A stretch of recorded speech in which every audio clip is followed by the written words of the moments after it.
মই এটা কথা আচৰিত লাগিছে মানে অসমৰ কিছুমান মানুহে বুজি পোৱা নাই মোক চিনেমাখন মই কি বনালো ইয়েছ অফ কোৰ্স দিল্লীত ফাৰ্ষ্ট টাইম অসমীয়া চিনেমা ৰিলিজ হৈছে সব জায়গাত দিল্লী বোম্বে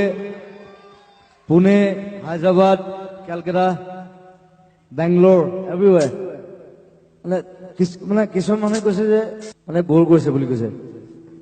চাইছে কিন্তু সবে চাইছে বাট এটা কথা ভাল লাগিছে IMDb বুলি এটা website আছে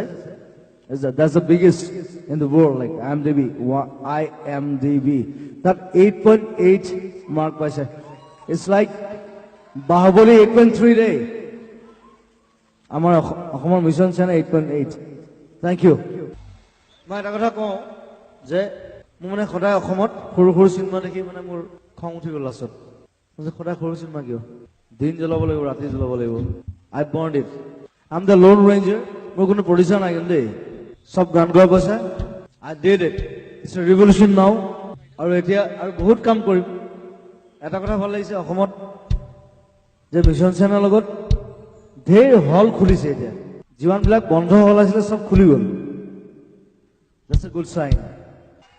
we'll have to create it আমি যদি এটা ক্ৰিয়েট কৰিব নোৱাৰো আমি এনে অসমীয়া লাভ নাই জ্যোতিপ্ৰসাদ আগৰৱালাৰ 1935 তে বনাইছিলে জয়মতী